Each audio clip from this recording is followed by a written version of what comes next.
Om Namo Bhagavate Vasudevaya. Om Jnana-timirandasya Gyanagana Shalakaya Chakshurunmittam Yena Tasmai Shri Gurave Namah. Namo Vishnupadaya Krishna Mishtaya Bhutale Srimate Bhaktivedanta Swamiti Namine Namaste Saraswati Devi Gauravani Pracharini Nirvishesha Shunyavadi Paschata Deshatarine. Hare Krishna, Krishna Krishna, Hare Hare, Hare Rama, Rama Rama, Hare Hare. ग्रंथराज Shrimad Bhagavatam की जय, श्रील प्रभुपाद की जय. Jai. Mataji, if you'd like to start reading, we stopped here. Shukadeva could understand Parikshit's mind. Such deeds are not surprising for Krishna's devotees who can conquer the mind and senses. Okay, so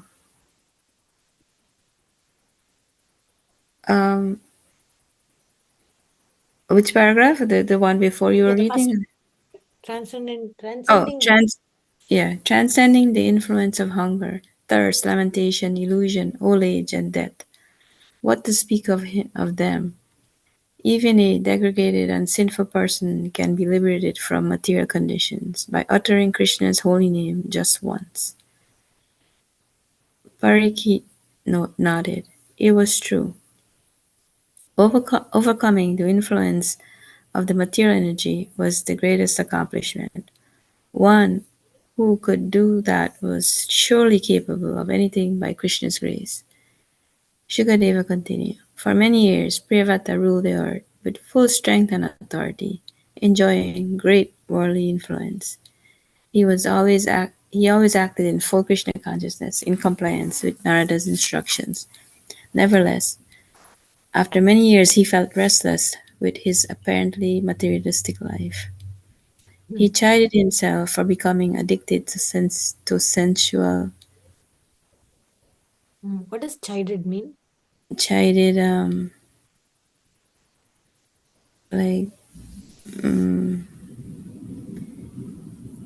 like influence. I don't know. Is it influencing yourself or agreeing? Agree. Alexa, what does Mataji, chided scold. mean? Mataji, scold or rebuke. Ah. Mataji, I looked up. I didn't know. Used in a variety of contexts, such as when a parent scolds a child or a boss reprimands an employee. Okay. Yeah, to like disapprove of or like to like scold in some context. Yeah. He kind of like, like not disapproves himself for becoming addicted to sensual enjoyment. Okay. Enjoyment, especially sex life, the deepest, darkest trap of material illusion. By Krishna's grace, Priyavata experienced a sense of detachment.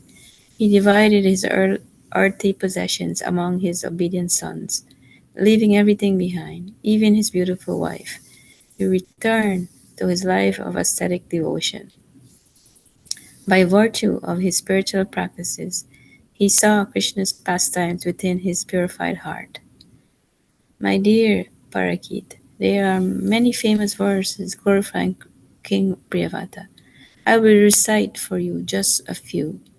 Only Vishnu himself could match King Priyavata's achievements. He dissipated the darkness of night and with his great chariot wheel excavated 7 oceans. With rivers, mountains, and forests, he created boundaries so that people would stop quarreling over territories. As a great devotee of Krishna and a disciple of sage Narada, the king considered the uncommon opulence he achieved because of his deed and mystic powers as contemptible. What is contemptible?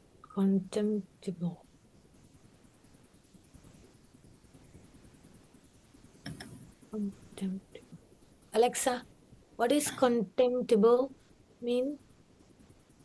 Contemptible is an adjective that describes something or someone that is morally wrong, unethical, or low in value. It refers to actions, behaviors, or attitudes that are considered mean, vile, Alexa, or worthless. stop.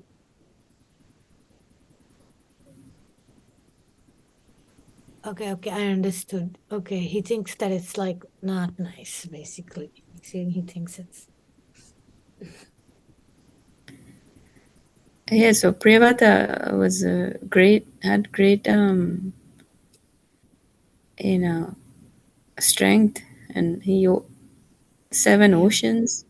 Priya said 7 oceans. Yeah. I mean, when somebody gets a little something to give up is easy, but when you have a lot of something to give that up is harder.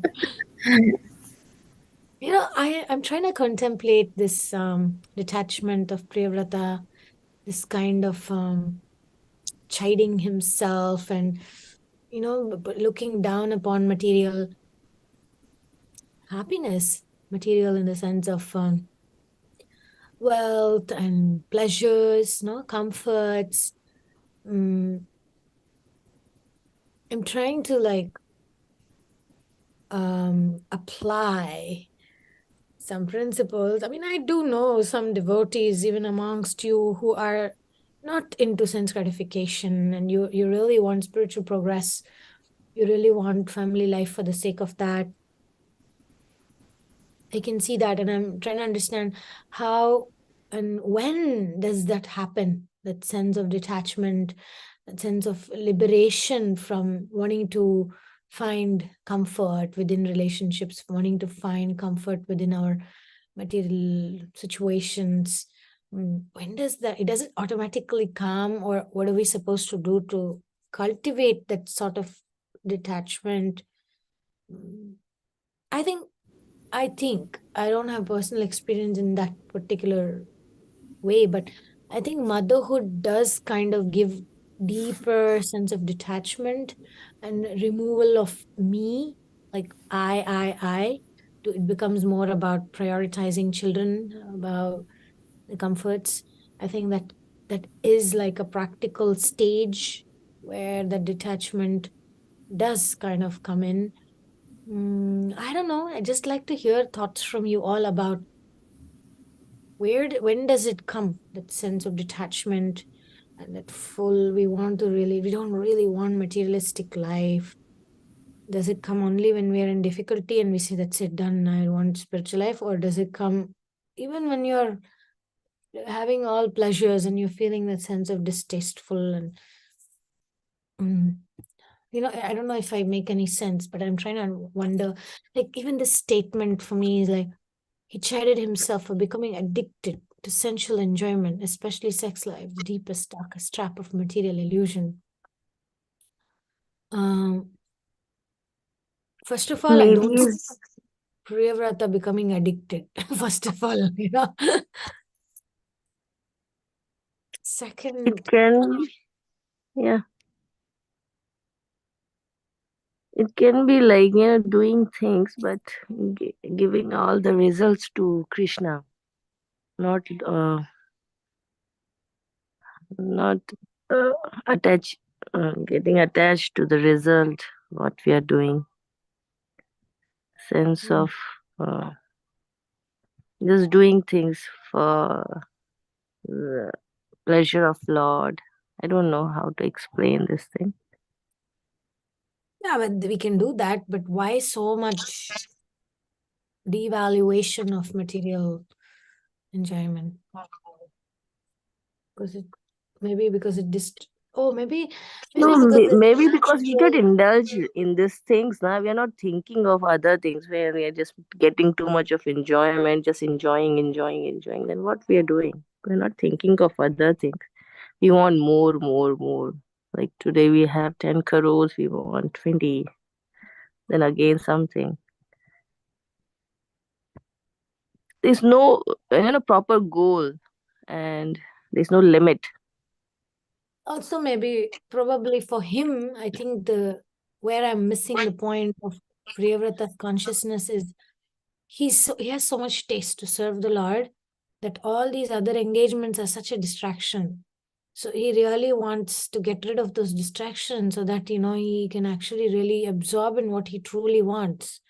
And all these other things, he truly feels that they are just traps and they're just kind of distractions. So it's not just something he's trying to force himself to get out of. It's more like he already has a taste and he doesn't want any obstructions to that taste. Yeah, I think that's my, yeah, I guess that I can make peace with that point. Because, True. and also how much, I mean, even for us, how much we can enjoy food, how much we can enjoy sex, how much we can enjoy whatever material comforts, yes, okay, as you said, 5 crore, 10 crore. Women, we are not so much like that. We're not so much about, yeah, give me more, more, more. Usually we have our own areas where we want comfort, But I guess, yeah, for a man, it may be more about more. Maybe one woman, they want more woman. One kingdom, they want another kingdom. Yeah, probably there's more, especially for a Kshatriya man, there probably is much more of that. And that can be entangling because it's a lot of waste of time. And I'm trying to apply that principle in my life, in a woman's life. I guess it's more about, like, somebody was telling me how Ramapad Maharaj, I forget which Maharaj. No, Devamrit Maharaj. Devamrit Maharaj told one of my friends, she's his disciple, that, after 40, a woman becomes complacent and tries to find comfort in her life. She doesn't want to, like, until 40, she's like a little bit more ready to do sacrifices, go, be in a little uncomfortable. But after 40, he said you should be very careful because there's a tendency for women to find comfort and not want to, like, stretch, not want to get out of comfort zone. And that left an impression on me that, yeah, that's true. That does come in, like, we want more comfort. And that sometimes can be like dark trap, material illusion trap. Oh, my comfort, me, mine. I think each of us can have our own. Not everybody has sexual desires as a trap. Some of us, it's something else. I suppose we can take that as a principle. And I mean, sex life is not just gross, right? It can be subtle also. Subtle sex, like to enjoy, and the tendency to want to enjoy, selfishness, etc. I mean, that's what I can make peace with. Okay. Life Okay. start at 40. Yeah. Mataji, you said one thing that basically with children, like you learn a little bit of detachment, like it's not about you. But for me, most attachment has happened after children. Like I'm so attached to them, like, that's where all the problems are. Interesting. I mean, I think it's a double-edged sword. There is the element that it takes your focus out of you, and you think more about those helpless beings. When they come into existence, they're helpless, and then of course they start becoming independent, and then that becomes a problem. As long as they're helpless, they're cute and nice, and you dress them as you like, you feed them as you like, right? But then when their own mind, and then their own mind starts to be of use, then it starts becoming difficult, to deal with their karma, etc. But maybe what I meant is, like, earlier years of life of mothering can be that detachment phase. But I guess later on is something, it's more evolution thing. It depends on how much we progress, how much we grow, how much we let those baby birds fly out of their nest and let them just be, right? It's hard, it's tough, And then our surrender, our relation with Krishna, how deep it is, will be reflected with how much we can handle disappointments with children, or like out of, how do you say, powerlessness in trying to protect our children, because sometimes we don't feel any power.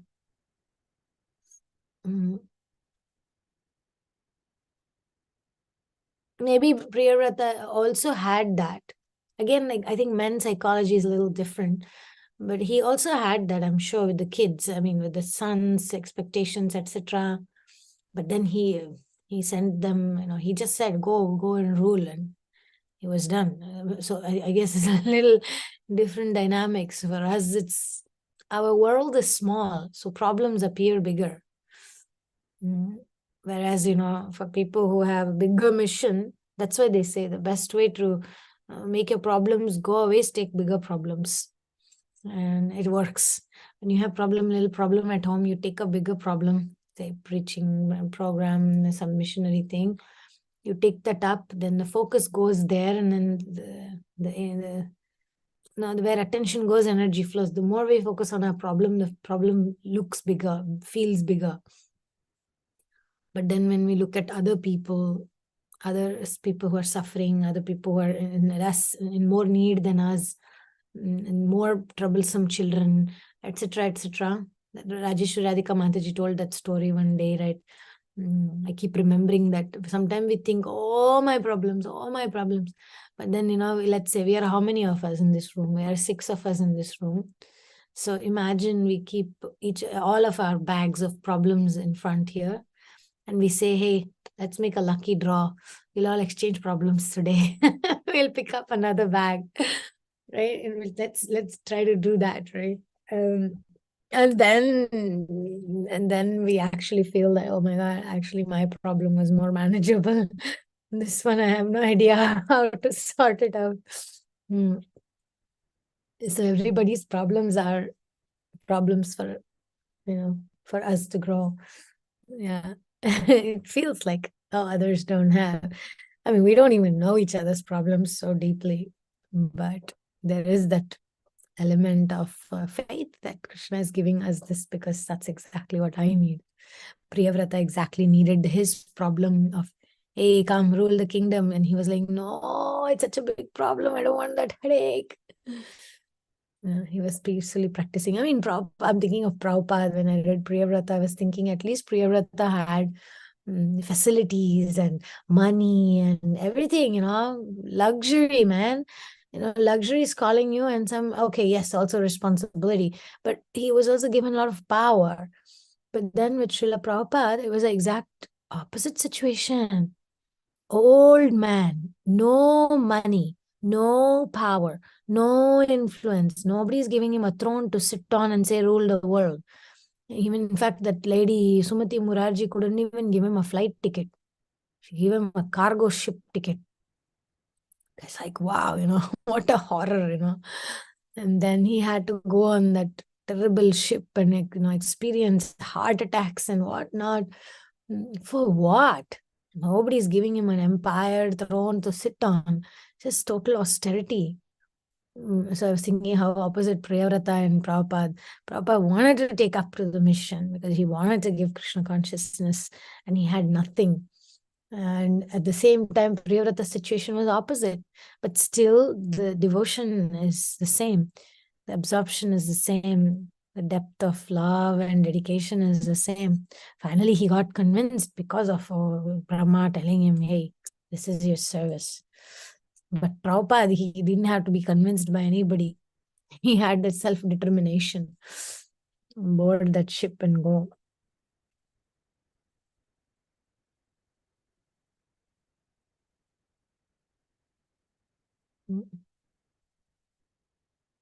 Okay. Who likes to read King Agnidhara?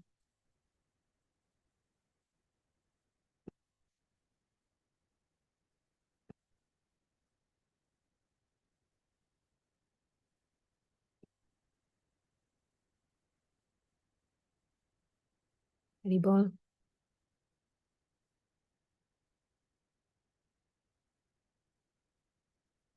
Anybody? Okay. King Agnidhara. Who succeed Priyavrata? Asked Parikit. Shukdeva said, after Priyavrata retired to perform penance, his elder son Agnidhara became the emperor. In obedience to his father's order, Agnidhara protected his citizens as if they were his children, ensuring that they strictly followed their varnashram duty. However, unlike his father, Agnidhara desired elevation to the heavenly region known as Pitriloka. Only those with highly qualified sons can attain this abode. He therefore worshipped Lord Brahma for a celestial wife who would give him suitable offerings. offerings. Offspring. Offspring, Child. sorry. Yeah. Valley of Mandara Hill, where heavenly damsels often stroll, collecting wildflowers and other necessary paraphernalia. He worshipped Brahma while controlling his mind and senses. Listen to what transpired. Brahma dismissed the gods. Dismiss. He had Brahma dismissed the gods. He had been in discussion with them for some time, ensuring that all universal affairs were in proper order. Beautiful apsaras entered his courtroom and sang and danced for his pleasure. One particularly charming girl caught his attention. He recognized her as Purvachitti. As he admired her graceful movements, he heard the distant call of mantras petitioning him. With a wave of his hand, his mystical ho- assembly hall showed him King Agnidhara set before a sacrificial fire. Sorry. Hmm. Glorifying him, Brahma understood his heart. He called for Purvachitti, and she came before him, holding her folded palm to her forehead and bowing low. Dear girl, I have a task for you, said Brahma. My lord, just instruct me. He showed her the image of Agnidhara meditating. Please go to him and satisfy his desire. Purvachitti bowed again and left immediately for the earth. Descending to Mountain Mandara, she strolled in the park where Agnidhara meditated. It was beautified by dense green foliage and golden creepers, and pair of birds such as peacock, ducks, and swan strutted about emitting sweet sound. Purvachitti glided gracefully along a path through the woods, like a honeybee going from flowers to flower. She smelled the beautiful, many-colored blooms. Many celestials gather unseen to admire her shyness, quietness, and playful movements. They spoke among themselves. Just see Puvachitti's beauty, which clears a path for Cupid into the hearts of all men. Hearing their words, she laughed. I have not come to enchant you, but another. When she spoke, nectar seems to flow from her mouth. Bees hovered about her, maddened, maddened by the fragrance of her breath. Becoming disturbed, she hesitated towards Agnidhara, her Hastened. long hastened towards Agnidhara, her long braided hair swinging, her hips swaying, and her breasts moving up and down. Agnidhara sat in a clearing, his eyes half open, chanting Om Brahmaya Namaha. He noticed the intermittent music of ankle bells. Opening his eyes wide, he spotted someone flitting in and out among the foliage. He craned his head and glimpsed what seemed like a young boy, partly concealed by a flower blossoms. What a fine looking youth, Agnidhara muttered to himself. He must be the son of a forest sage. He called out, O best of saintly person, who are you? The youth glanced up and seeing Agnidhara staring head behind a tree. Do not be frightened, Agnidhara called. He rose and tried to reassure the youth. Wait, I will not hurt you. Tell me what you are doing here. Maybe I can help. The youth ran off, turning and smiling from time to time. as if be- beckoning Agnidhara to follow. He hurried to catch up, stepping behind another tree. The youth turned and smiled at him. Agnidhara stopped, bewildered by his glance. He said, "My dear friend, your eyebrows resemble two bows, and your glancing eyes are like powerful arrows. You're lovely." Okay, and pause there. This is very interesting. How he finds this situation. Okay. Okay, we have a few minutes. Komal, would you like to finish the reading today? Sure, Mataji. Lashes seem to be the arrow's feathers. Although your arrow-like glances have no shafts and are delightful, they are very piercing. Why do you have such weapons? Is it for some purpose of your own or for the sake of a friend? Perhaps you carry them to hunt forest animals. The youth drew his head back and let out a melodic laugh that enchanted Agnidhara even further. He said, "You seem peaceful, so I think there is no danger you will face me. But you must have come here to hunt. Who's your prey? I certainly cannot match you. Indeed, I do not think anyone can match your prowess. I hope you will use your strength to protect me." Looking down shyly, Purvachitti stepped into the open. Bumblebees hovered about her. Agnidhara's mouth dropped open. This was no youthful sage, but the most beautiful maiden he had ever seen. He gaped at her for some moments. Not wanting to scare her away, he continued to speak in the same vein as if she were a boy sage.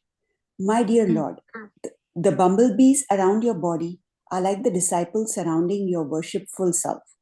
They incessantly offer you prayers by chanting the mantras of the Samaveda and the Upanishads." She laughed and some flowers decorating her hair tumbled to the ground. Agnidhara's heart pounded with desire, but he had to be careful not to startle her. Inching forward, he said, "Just as great sages resort to the Vedic literatures, these bumblebees enjoy the flowers falling from your hair." She stepped back as if alarmed by his advance. Agnidhara stood still and called after her, "O Brahman, I am enchanted by your tinkling ankle bells." She turned to face him. He remained unmoving as so as not to alarm her. Somehow, he needed to win her confidence. Maybe he could make her laugh again. "I think you have partridges within those bells." She glanced down at her ankles and looked at him quizzically, with a slight smile. "I cannot see them, but I hear them chirping." Purvachitti threw back her head and laughed. Agnidhara almost gasped. He took in her full beauty, her curved hips draped in thin yellow silk, a jeweled belt encircling her slender waist, and her protruding breast decorated with red kumkum powder. He tried to gather his senses. She had to become his bride, but he had best to be careful not to frighten her, maintain a jocular mood. He spoke in a honeyed voice. "Dear boy, where is your bark garment? It seems in your haste you have forgotten to dress yourself. Your hips resemble yellow kadamba flowers. It appears you've been performing severe austerities, and the embers of your fire sacrifices have encircled your thin waist with a black line." Purvachitti giggled and edged toward him. "You're very funny." Agnidhara pointed at her breasts. "My dear Brahmin, although your waist is thin, with great difficulty you are carefully carrying those two beautiful horns which attract my eyes. What is within them? You seem to have spread fragrant red powder on them, making them look like the rising morning sun. Most fortunate one, please also tell me what is this fragrance which is perfuming my ashram?" Okay, so we can pause here for today. Exciting new episode tomorrow. The romantic tale continues.